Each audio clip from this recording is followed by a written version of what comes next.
¿Puede un susurro derribar un imperio? ¿Puede la paciencia de una artesana acostumbrada a rescatar la belleza de entre las ruinas del tiempo convertirse en el arma más letal contra la arrogancia del poder? En las entrañas de Triana, donde el Guadalquivir lame las orillas con la misma cadencia con la que se mecen los geranios en los balcones, Clara Montes estaba a punto de descubrirlo. La primavera sevillana había desplegado su manto de azahar y el taller de Clara, un pequeño y luminoso espacio en un antiguo corral de vecinos, olía a madera vieja, a pigmentos y a la cera de abeja que usaba para sus restauraciones. Con la precisión de un cirujano, sus dedos pálidos y finos guiaban un diminuto pincel sobre la policromía de una talla del siglo XVII, rescatando el azul lapislázuli del manto de una virgen olvidada. Su cabello negro azabache, lacio y largo, estaba recogido en una coleta sencilla que dejaba al descubierto la línea esbelta de su cuello. Sus grandes ojos grises, enmarcados por pestañas oscuras, rara vez se apartaban de su labor. En una esquina soleada, Luz, un canario de un amarillo vibrante, desgranaba un trino alegre, la única banda sonora constante en la vida ordenada y solitaria de Clara. Era su herencia más preciada, un vínculo vivo con su madre, con una infancia que parecía desvanecerse con cada año que pasaba. Aquel marzo, la ciudad bullía con los preparativos de la Semana Santa. Los periódicos locales también hablaban de Ricardo Vega, el empresario colombiano que había amasado una fortuna en España y ahora se presentaba como un mecenas de las artes. Acababa de inaugurar un centro cultural en el barrio de Santa Cruz, tras una generosa donación. Días después, una llamada interrumpió la quietud del taller. Era la secretaria personal de Vega. Solicitaban los servicios de Clara para un encargo aparentemente menor, pero prestigioso, la restauración de unos frescos casi perdidos en la capilla de los Azahares, una opulenta finca en el Aljarafe que Vega había adquirido recientemente y que convertiría en la sede de su nueva fundación cultural. Clara sintió una punzada de aprensión. La ostentación que rodeaba a Vega, las historias susurradas sobre su rápido ascenso, la hacían desconfiar instintivamente. Pero un encargo así podía significar meses de estabilidad económica. Aceptó. La primera visita a los Azahares confirmó sus temores. La finca era un despliegue de riqueza que rozaba la vulgaridad, un intento desesperado por comprar la pátina de la historia. Mientras evaluaba los frescos, deteriorados pero con un encanto antiguo, Ricardo Vega hizo su aparición. 50 y tantos años, piel bronceada por el sol de otros lares, ojos oscuros y penetrantes que la recorrieron de arriba abajo con una lentitud insolente. Vestía un traje de lino color crema que gritaba lujo silencioso. Su sonrisa, practicada y carismática, no alcanzó sus ojos cuando le habló. Señorita Montes, su voz era suave, con un acento meloso que a Clara le resultó empalagoso. Una belleza pálida y exótica como usted, trabajando entre estas viejas piedras. Fascinante. Hizo una pausa, acercándose un paso más de lo necesario. Dicen que tiene manos de ángel. Espero que sepa apreciar las oportunidades especiales que se presentan a quienes saben ser, digamos, agradecidas. Clara sintió un escalofrío. La insinuación era clara, repugnante. Se irguió, sus ojos grises enfrentando los de él con una frialdad que no sabía que poseía. Señor Vega, mis manos solo sirven para restaurar el arte. Mi agradecimiento se limita al pago de mis honorarios. Se giró y se marchó, dejando a Vega con una sonrisa congelada y una chispa de irritación en la mirada. Unos días después, al volver a su apartamento en Triana, tras comprar pigmentos en la calle Feria, notó que la cerradura de su puerta, una vieja y fiable cerradura de Borjas, había sido forzada. Con una limpieza profesional, sin daños evidentes, pero forzada. El corazón le dio un vuelco. Dentro, todo parecía en su sitio. Sus herramientas, sus libros, los pequeños objetos personales. El miedo se convirtió en un terror helado cuando vio la jaula de luz en el suelo. Junto a la ventana. Estaba abierta, vacía. El bebedero volcado, unas pocas semillas esparcidas. Ni rastro del canario. Sobre su mesa de trabajo, cuidadosamente posada sobre el boceto de la Virgen que estaba restaurando, había una única pluma. Larga, brillante, de un azul y amarillo intensos, inconfundiblemente exótica. Recordó, con una claridad dolorosa, haber visto un par de guacamayos, aves magníficas y ruidosas, enjaulados en los inmensos y cuidados jardines de los Azahares. Durante su visita, era un mensaje, una burla, una cruel demostración de poder. Luz no se había escapado, se lo habían llevado, o peor. Corrió a la comisaría más cercana, la voz temblorosa, intentando explicar la intrusión, la desaparición de su canario, la pluma. El agente que la atendió, un hombre corpulento con mirada aburrida, apenas levantó la vista de sus papeles. «¿Un pájaro, dice?» Tecleó algo en su ordenador con desgana. «Y me está diciendo que el señor Ricardo Vega, el empresario, tiene algo que ver con esto porque usted vio unos guacamayos en su finca». Soltó una risita. «Señorita, aquí tenemos cosas más serias. Seguramente se le escapó. De todas formas, tomaremos nota. Incidente menor, sin pruebas concluyentes». Clara salió de allí con el alma rota y una rabia fría creciendo en su interior. El sistema no la protegería. Estaba sola. La pluma de guacamayo, que había recogido con dedos temblorosos, parecía quemarle en el bolsillo. El dolor por la pérdida de luz fue una losa.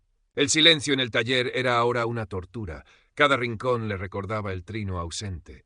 Durante días apenas comió, apenas durmió. La imagen de la jaula vacía, la brutalidad implícita en aquel gesto, la perseguían.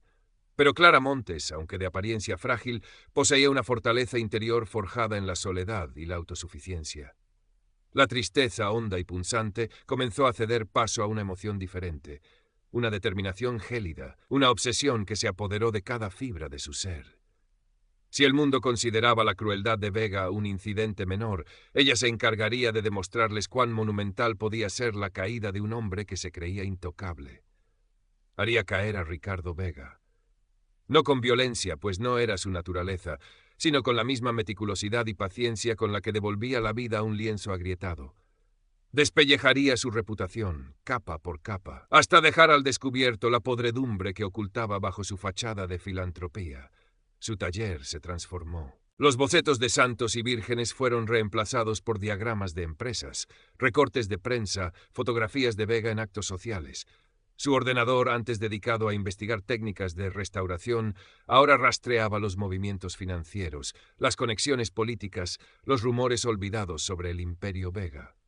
Noches en vela, alimentada por café y una furia helada, analizando balances, buscando testaferros, desentrañando la compleja red que protegía al empresario.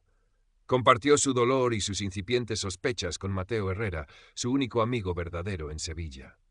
Mateo, un joven periodista que trabajaba para un modesto pero incisivo diario digital, la escuchó con la frente arrugada por la preocupación. «Clara, entiendo tu rabia, de verdad», le dijo, su voz teñida de cautela. «Pero Vega es demasiado grande. Tiene contactos en todas partes. Intentar algo contra él es como intentar vaciar el Guadalquivir con un dedal. Podría salir muy mal parada».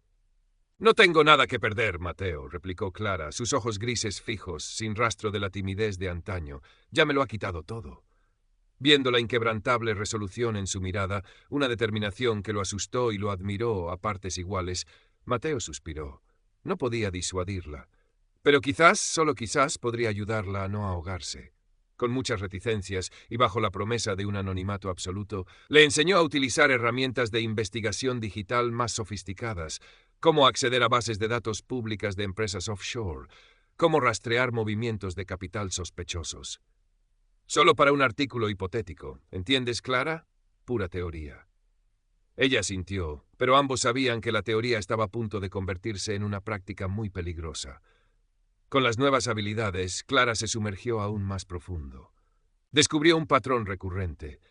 Vega, a través de una telaraña de sociedades pantalla domiciliadas en paraísos fiscales, adquiría propiedades históricas en estado ruinoso, a precios irrisorios.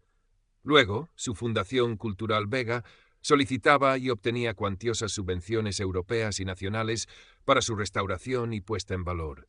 Los costes declarados de estas restauraciones eran astronómicos, a menudo triplicando o cuadruplicando las estimaciones más generosas. El dinero, sospechaba Clara, se desviaba en gran parte, blanqueado y reintroducido en sus negocios legítimos o engrosando cuentas secretas. Era un fraude masivo, una obra de ingeniería financiera corrupta disfrazada de mecenazgo.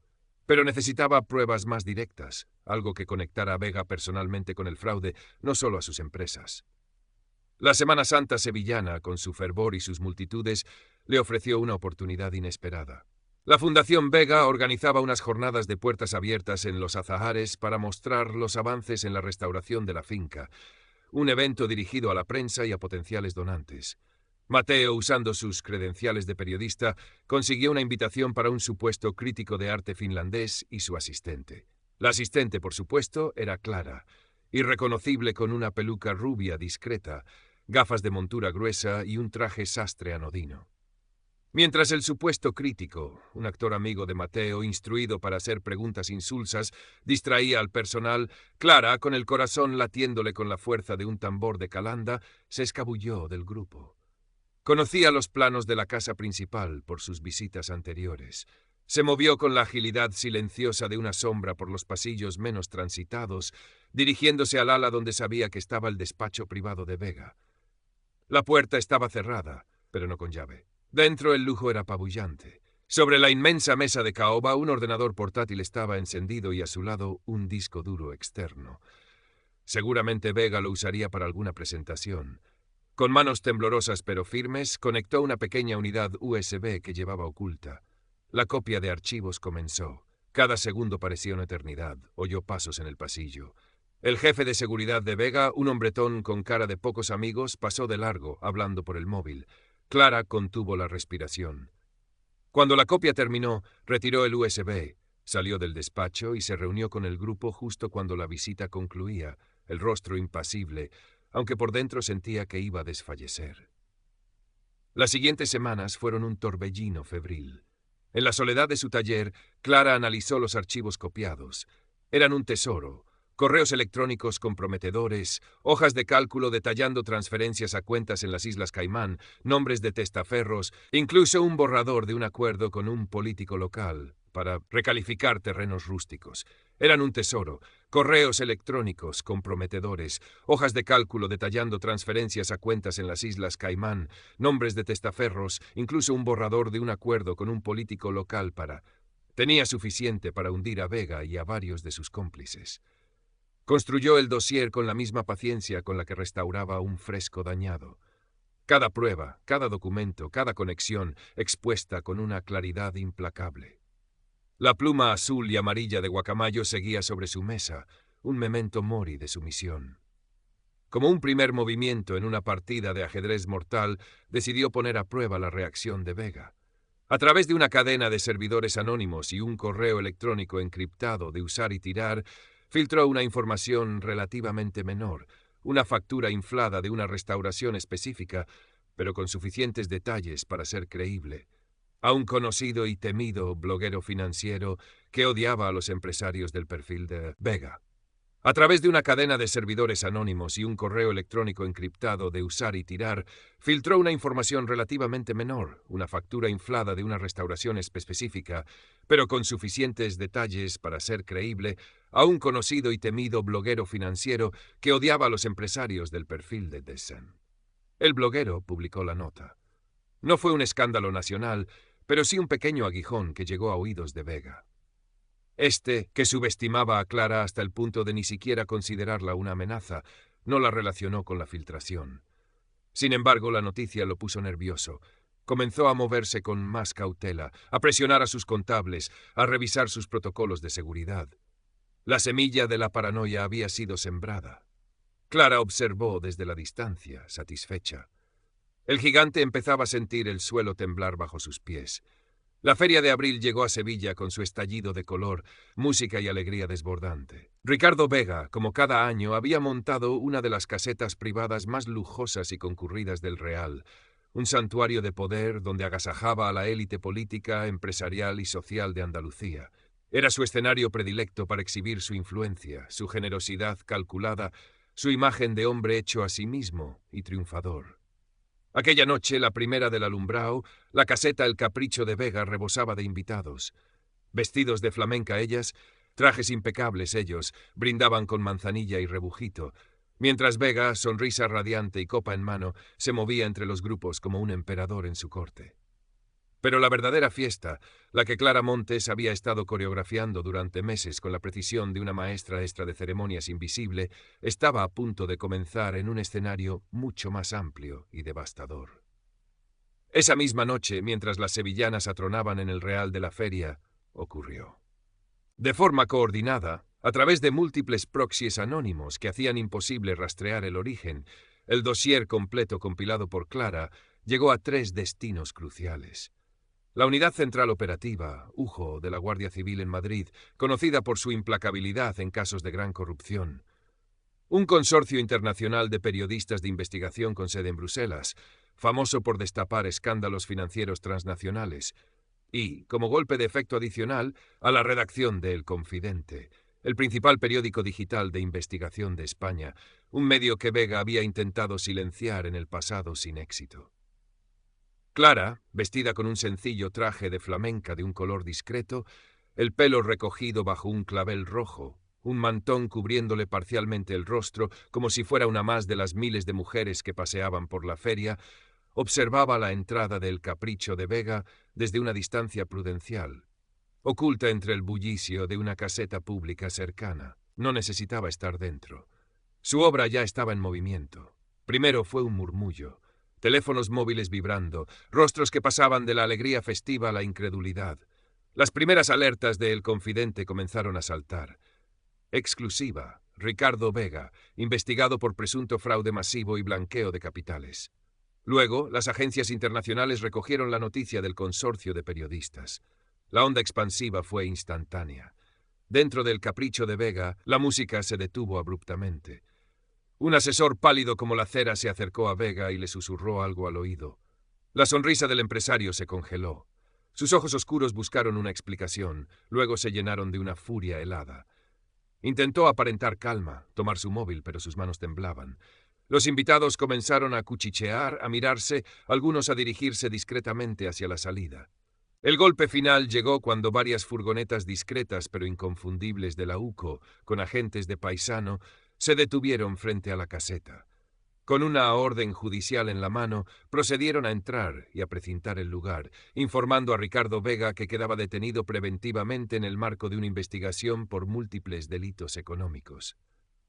Las cámaras de televisión, alertadas por las primeras noticias, llegaron en tropel, capturando la imagen de un Ricardo Vega desencajado, su rostro una máscara de rabia e impotencia, siendo escoltado por los agentes entre los farolillos de la feria, su imperio de oropel desmoronándose bajo la luz cruda de los focos. Clara Montes observó la escena sin parpadear. No había triunfo en su expresión, ni alegría, solo una calma profunda, la quietud que sigue a la tormenta.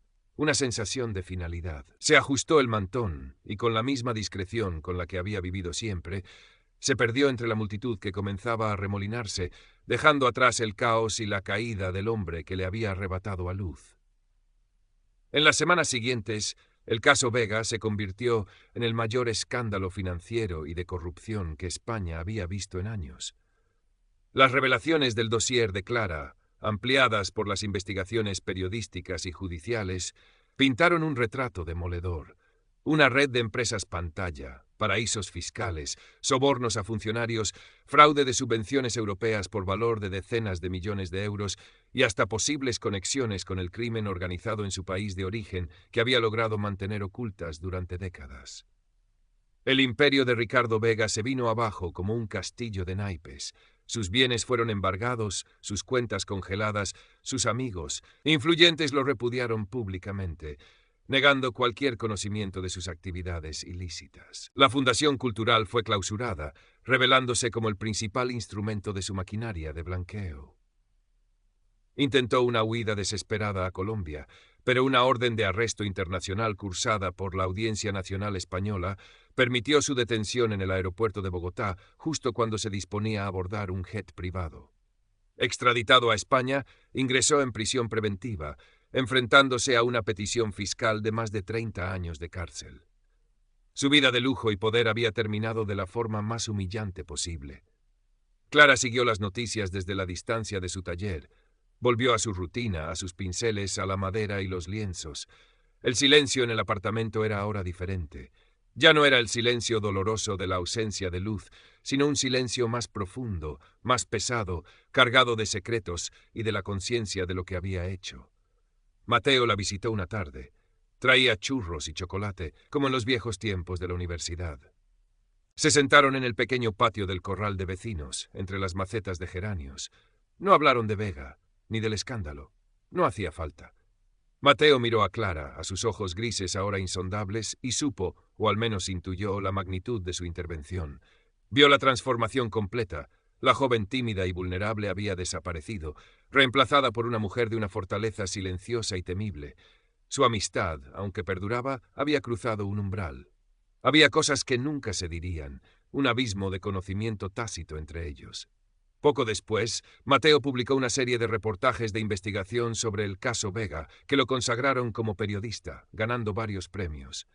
Nunca reveló, ni siquiera insinuó, el origen de la información que había desatado la tormenta. Una tarde, mientras la luz dorada del atardecer sevillano se filtraba por la ventana de su taller, Clara recogió la jaula vacía de luz. La limpió con esmero, como si fuera una pieza de museo. Luego tomó la solitaria pluma de guacamayo azul y amarillo. Durante un largo rato la sostuvo entre sus dedos, contemplándola. Era el símbolo de la crueldad de Vega, pero también el catalizador de su propia metamorfosis.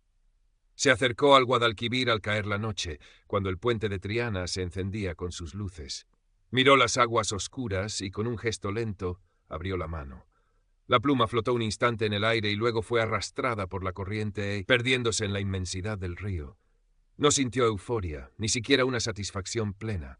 Solo un inmenso cansancio y un vacío que la venganza no había logrado llenar del todo. Había hecho justicia, a su manera retorcida y meticulosa. Había protegido la memoria de Luz y quizás había evitado que Vega dañara a otros, pero a un coste. Una parte de ella, la más inocente, la más luminosa, se había ido con aquella pluma río abajo. Volvió al taller. Sobre su mesa de trabajo aguardaba una pequeña arqueta de madera del siglo XVI, con la marquetería dañada y descolorida, un encargo menor que había aceptado recientemente. Con la misma delicadeza con la que había desmantelado la vida de un hombre, tomó sus herramientas. Con la misma paciencia comenzó a limpiar la madera, a estudiar sus heridas, a planificar su restauración. Quizás, solo quizás, al devolver la belleza a los objetos rotos, podría encontrar el camino para restaurar algo de la luz que se había extinguido en su propia alma.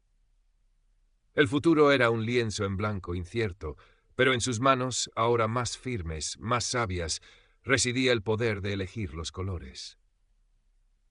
¿Puede un susurro derribar un imperio? ¿Puede la paciencia de una artesana, acostumbrada a rescatar la belleza de entre las ruinas del tiempo, convertirse en el arma más letal contra la arrogancia del poder? En las entrañas de Triana, donde el Guadalquivir lame las orillas con la misma cadencia con la que se mecen los geranios en los balcones, Clara Montes estaba a punto de descubrirlo. La primavera sevillana había desplegado su manto de azahar y el taller de Clara, un pequeño y luminoso espacio en un antiguo corral de vecinos, olía a madera vieja, a pigmentos y a la cera de abeja que usaba para sus restauraciones. Con la precisión de un cirujano, sus dedos pálidos y finos guiaban un diminuto pincel sobre la policromía de una talla del siglo XVII, rescatando el azul lapislázuli del manto de una virgen olvidada. Su cabello negro azabache, lacio y largo, estaba recogido en una coleta sencilla que dejaba al descubierto la línea esbelta de su cuello. Sus grandes ojos grises, enmarcados por pestañas oscuras, rara vez se apartaban de su labor. En una esquina soleada, Luz, un canario de un amarillo vibrante, desgranaba un trino alegre, la única banda sonora constante en la vida ordenada y solitaria de Clara. Era su herencia más preciada, un vínculo vivo con su madre, con una infancia que parecía desvanecerse con cada año que pasaba. Aquel marzo, la ciudad bullía con los preparativos de la Semana Santa. Los periódicos locales también hablaban de Ricardo Vega, el empresario colombiano que había amasado una fortuna en España y ahora se presentaba como un mecenas de las artes. Acababa de inaugurar un centro cultural en el barrio de Santa Cruz, tras una generosa donación. Días después, una llamada interrumpió la quietud del taller. Era la secretaria personal de Vega. Solicitaban los servicios de Clara para un encargo aparentemente menor, pero prestigioso. La restauración de unos frescos casi perdidos en la capilla de los Azahares, una opulenta finca en el Aljarafe que Vega había adquirido recientemente y que convertiría en la sede de su nueva fundación cultural. Solicitaban los servicios de Clara para un encargo aparentemente menor, pero prestigioso. La restauración de unos frescos casi perdidos en la capilla de los Azahares, una opulenta finca en el Aljarafe que Vega había adquirido recientemente y que convertiría en la Clara sintió una punzada de aprensión. La ostentación que rodeaba a Vega, Las historias susurradas sobre su rápido ascenso la hacían desconfiar instintivamente, pero un encargo así podía significar meses de estabilidad económica. Aceptó. La primera visita a los azahares confirmó sus temores. La finca era un despliegue de riqueza que rozaba la vulgaridad, un intento desesperado por comprar la pátina de la historia. Mientras evaluaba los frescos deteriorados pero con un encanto antiguo, Ricardo Vega hizo su aparición. 50 y tantos años, piel bronceada por el sol de otros lares, ojos oscuros y penetrantes que la recorrieron de arriba abajo con una lentitud insolente. Vestía un traje de lino color crema que gritaba lujo silencioso. Su sonrisa, practicada y carismática, no alcanzó sus ojos cuando le habló. Señorita Montes. Su voz era suave, con un acento meloso que a Clara le resultó empalagoso.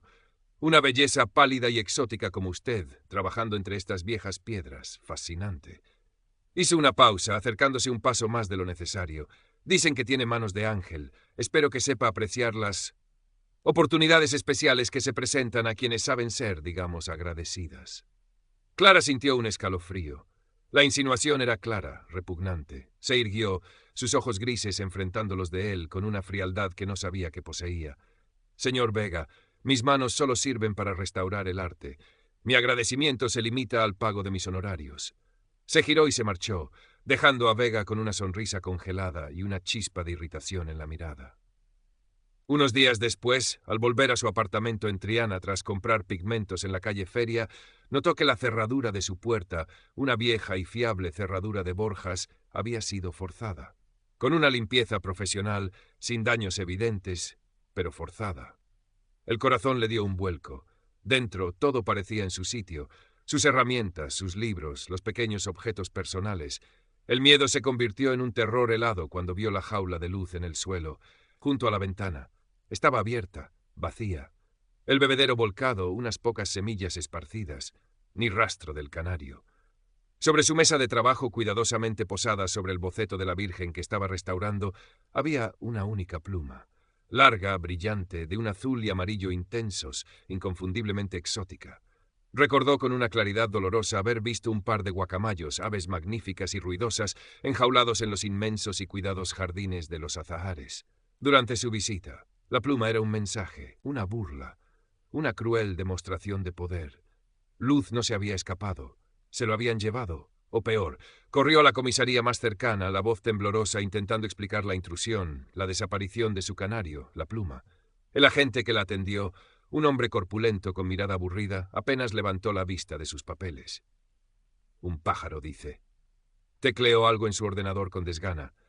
¿Y me está diciendo que el señor Ricardo Vega, el empresario, tiene algo que ver con esto porque usted vio unos guacamayos en su finca? Soltó una risita. Señorita, aquí tenemos cosas más serias. Seguramente se le escapó. De todas formas, tomaremos nota. Incidente menor, sin pruebas concluyentes. Clara salió de allí con el alma rota y una rabia fría creciendo en su interior. El sistema no la protegería. Estaba sola. La pluma de guacamayo que había recogido con dedos temblorosos parecía quemarle en el bolsillo. El dolor por la pérdida de luz fue una losa. El silencio en el taller era ahora una tortura. Cada rincón le recordaba el trino ausente.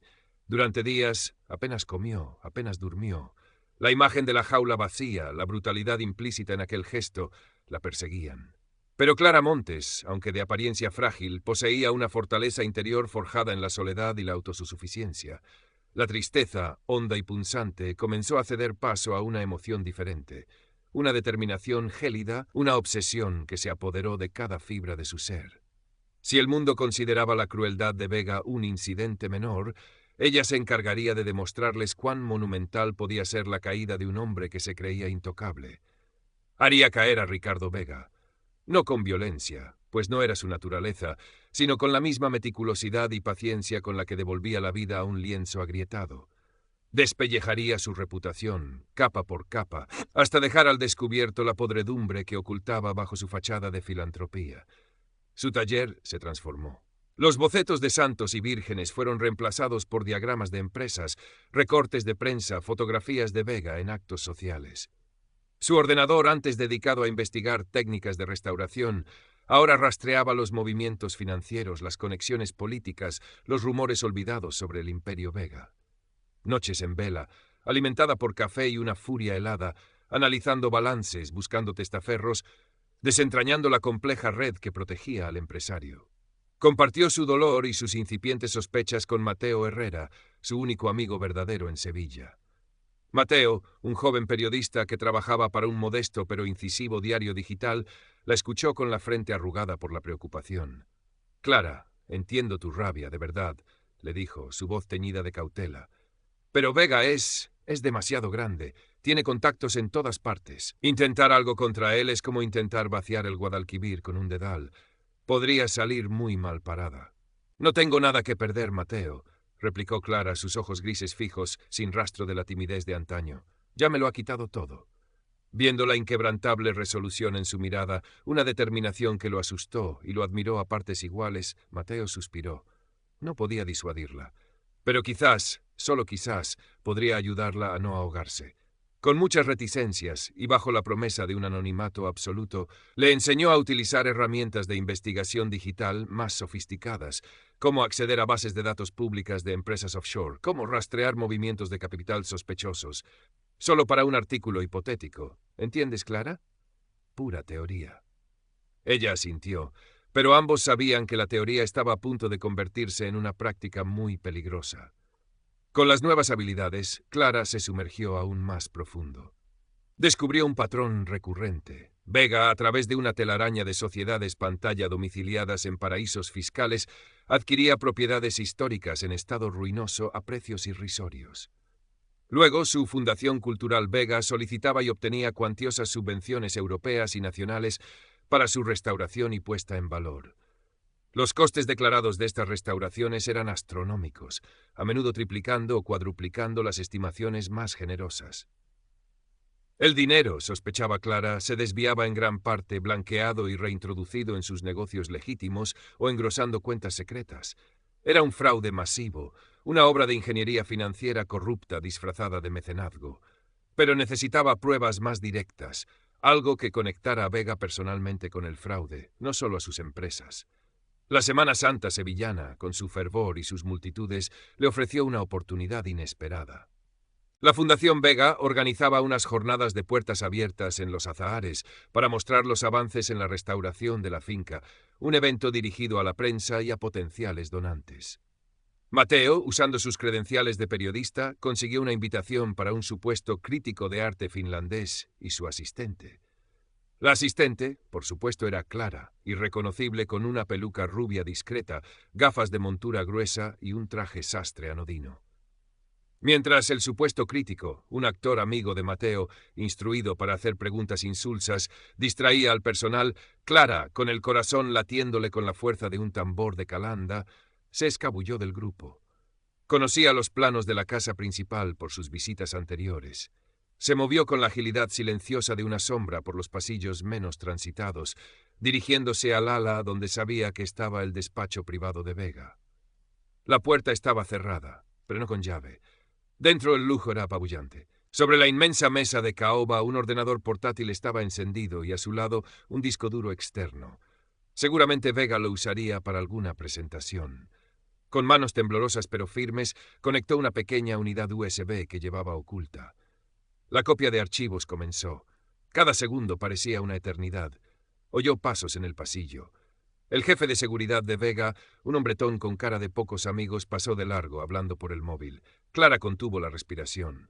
Cuando la copia terminó, retiró el USB, salió del despacho y se reunió con el grupo justo cuando la visita concluía, el rostro impasible, aunque por dentro sentía que iba a desfallecer. Las siguientes semanas fueron un torbellino febril. En la soledad de su taller, Clara analizó los archivos copiados. Eran un tesoro. Correos electrónicos comprometedores, hojas de cálculo detallando transferencias a cuentas en las Islas Caimán, nombres de testaferros, incluso un borrador de un acuerdo con un político local para recalificar terrenos rústicos. Eran un tesoro. Correos electrónicos comprometedores, hojas de cálculo detallando transferencias a cuentas en las Islas Caimán, nombres de testaferros, incluso un borrador de un acuerdo con un político local para FAO. Tenía suficiente para hundir a Vega y a varios de sus cómplices.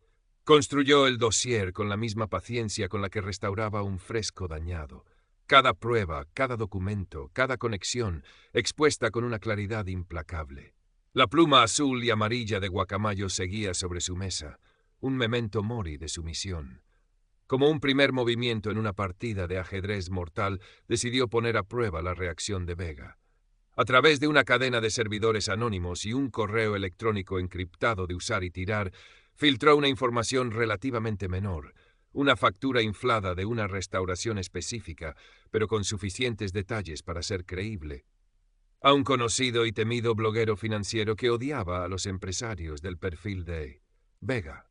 A través de una cadena de servidores anónimos y un correo electrónico encriptado de usar y tirar, filtró una información relativamente menor, una factura inflada de una restauración específica pero con suficientes detalles para ser creíble, a un conocido y temido bloguero financiero que odiaba a los empresarios del perfil de Emes. El bloguero publicó la nota. No fue un escándalo nacional, pero sí un pequeño aguijón que llegó a oídos de Vega. Que subestimaba a Clara hasta el punto de ni siquiera considerarla una amenaza, no la relacionó con la filtración. Sin embargo, la noticia lo puso nervioso. Comenzó a moverse con más cautela, a presionar a sus contables, a revisar sus protocolos de seguridad. La semilla de la paranoia había sido sembrada. Clara observó desde la distancia, satisfecha. El gigante empezaba a sentir el suelo temblar bajo sus pies. La feria de abril llegó a Sevilla con su estallido de color, música y alegría desbordante. Ricardo Vega, como cada año, había montado una de las casetas privadas más lujosas y concurridas del Real, un santuario de poder donde agasajaba la élite política, empresarial y social de Andalucía. Era su escenario predilecto para exhibir su influencia, su generosidad calculada, su imagen de hombre hecho a sí mismo y triunfador. Aquella noche, la primera del alumbrao, la caseta El Capricho de Vega rebosaba de invitados. Vestidos de flamenca ellas, trajes impecables ellos, brindaban con manzanilla y rebujito, mientras Vega, sonrisa radiante y copa en mano, se movía entre los grupos como un emperador en su corte. Pero la verdadera fiesta, la que Clara Montes había estado coreografiando durante meses con la precisión de una maestra de ceremonias invisible, estaba a punto de comenzar en un escenario mucho más amplio y devastador. Esa misma noche, mientras las sevillanas atronaban en el Real de la Feria, ocurrió. De forma coordinada, a través de múltiples proxies anónimos que hacían imposible rastrear el origen, el dossier completo compilado por Clara llegó a 3 destinos cruciales. La Unidad Central Operativa, UFO, de la Guardia Civil en Madrid, conocida por su implacabilidad en casos de gran corrupción, un consorcio internacional de periodistas de investigación con sede en Bruselas, famoso por destapar escándalos financieros transnacionales, y como golpe de efecto adicional a la redacción de El Confidente, el principal periódico digital de investigación de España, un medio que Vega había intentado silenciar en el pasado sin éxito.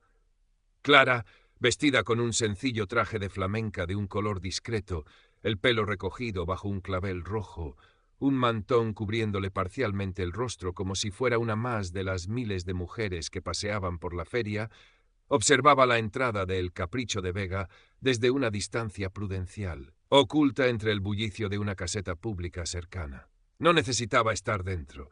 Su obra ya estaba en movimiento. Primero fue un murmullo, teléfonos móviles vibrando, rostros que pasaban de la alegría festiva a la incredulidad. Las primeras alertas del Confidente comenzaron a saltar. Exclusiva, Ricardo Vega, investigado por presunto fraude masivo y blanqueo de capitales. Luego, las agencias internacionales recogieron la noticia del consorcio de periodistas. La onda expansiva fue instantánea. Dentro del Capricho de Vega, la música se detuvo abruptamente. Un asesor pálido como la cera se acercó a Vega y le susurró algo al oído. La sonrisa del empresario se congeló. Sus ojos oscuros buscaron una explicación, luego se llenaron de una furia helada. Intentó aparentar calma, tomar su móvil, pero sus manos temblaban. Los invitados comenzaron a cuchichear, a mirarse, algunos a dirigirse discretamente hacia la salida. El golpe final llegó cuando varias furgonetas discretas pero inconfundibles de la UCO, con agentes de paisano, se detuvieron frente a la caseta. Con una orden judicial en la mano, procedieron a entrar y a precintar el lugar, informando a Ricardo Vega que quedaba detenido preventivamente en el marco de una investigación por múltiples delitos económicos. Las cámaras de televisión, alertadas por las primeras noticias, llegaron en tropel, capturando la imagen de un Ricardo Vega desencajado, su rostro una máscara de rabia e impotencia, siendo escoltado por los agentes entre los farolillos de la feria, su imperio de oropel desmoronándose bajo la luz cruda de los focos. Clara Montes observó la escena sin parpadear. No había triunfo en su expresión, ni alegría, solo una calma profunda, la quietud que sigue a la tormenta. Una sensación de finalidad. Se ajustó el mantón y con la misma discreción con la que había vivido siempre, se perdió entre la multitud que comenzaba a arremolinarse, dejando atrás el caos y la caída del hombre que le había arrebatado a luz. En las semanas siguientes, el caso Vega se convirtió en el mayor escándalo financiero y de corrupción que España había visto en años. Las revelaciones del dossier de Clara, ampliadas por las investigaciones periodísticas y judiciales, pintaron un retrato demoledor. Una red de empresas pantalla, paraísos fiscales, sobornos a funcionarios, fraude de subvenciones europeas por valor de decenas de millones de euros y hasta posibles conexiones con el crimen organizado en su país de origen que había logrado mantener ocultas durante décadas. El imperio de Ricardo Vega se vino abajo como un castillo de naipes. Sus bienes fueron embargados, sus cuentas congeladas, sus amigos influyentes los repudiaron públicamente, negando cualquier conocimiento de sus actividades ilícitas. La Fundación Cultural fue clausurada, revelándose como el principal instrumento de su maquinaria de blanqueo. Intentó una huida desesperada a Colombia, pero una orden de arresto internacional cursada por la Audiencia Nacional Española permitió su detención en el aeropuerto de Bogotá justo cuando se disponía a abordar un jet privado. Extraditado a España, ingresó en prisión preventiva, enfrentándose a una petición fiscal de más de 30 años de cárcel. Su vida de lujo y poder había terminado de la forma más humillante posible. Clara siguió las noticias desde la distancia de su taller. Volvió a su rutina, a sus pinceles, a la madera y los lienzos. El silencio en el apartamento era ahora diferente. Ya no era el silencio doloroso de la ausencia de luz, sino un silencio más profundo, más pesado, cargado de secretos y de la conciencia de lo que había hecho. Mateo la visitó una tarde. Traía churros y chocolate, como en los viejos tiempos de la universidad. Se sentaron en el pequeño patio del corral de vecinos entre las macetas de geranios. No hablaron de Vega, ni del escándalo. No hacía falta. Mateo miró a Clara, a sus ojos grises ahora insondables, y supo, o al menos intuyó, la magnitud de su intervención. Vio la transformación completa. La joven tímida y vulnerable había desaparecido, reemplazada por una mujer de una fortaleza silenciosa y temible. Su amistad, aunque perduraba, había cruzado un umbral. Había cosas que nunca se dirían, un abismo de conocimiento tácito entre ellos. Poco después, Mateo publicó una serie de reportajes de investigación sobre el caso Vega, que lo consagraron como periodista, ganando varios premios. Nunca reveló, ni siquiera insinuó, el origen de la información que había desatado la tormenta. Una tarde, mientras la luz dorada del atardecer sevillano se filtraba por la ventana de su taller, Clara recogió la jaula vacía de luz. La limpió con esmero, como si fuera una pieza de museo. Luego, tomó la solitaria pluma de guacamayo azul y amarillo. Durante un largo rato la sostuvo entre sus dedos, contemplándola. Era el símbolo de la crueldad de Vega, pero también el catalizador de su propia metamorfosis. Se acercó al Guadalquivir al caer la noche, cuando el puente de Triana se encendía con sus luces. Miró las aguas oscuras y, con un gesto lento, abrió la mano. La pluma flotó un instante en el aire y luego fue arrastrada por la corriente, perdiéndose en la inmensidad del río. No sintió euforia, ni siquiera una satisfacción plena. Solo un inmenso cansancio y un vacío que la venganza no había logrado llenar del todo. Había hecho justicia, a su manera retorcida y meticulosa. Había protegido la memoria de Luz y quizás había evitado que Vega dañara a otros, pero a un coste. Una parte de ella, la más inocente, la más luminosa, se había ido con aquella pluma río abajo. Volvió al taller. Sobre su mesa de trabajo aguardaba una pequeña arqueta de madera del siglo XVI, con la marquetería dañada y descolorida, un encargo menor que tenía olvidado. Con la misma delicadeza con la que había desmantelado la vida de un hombre, tomó sus herramientas. Con la misma paciencia, comenzó a limpiar la madera, a estudiar sus heridas, a planificar su restauración. Es un gesto pequeño, un intento quizás de empezar a restaurar algo dentro de sí misma. La cámara se aleja lentamente de ella, trabajando bajo la luz de su flexo, una figura solitaria en la inmensidad de la noche sevillana. El futuro es un lienzo en blanco, incierto, pero en sus manos, ahora más firmes, más sabias, residía el poder de elegir los colores.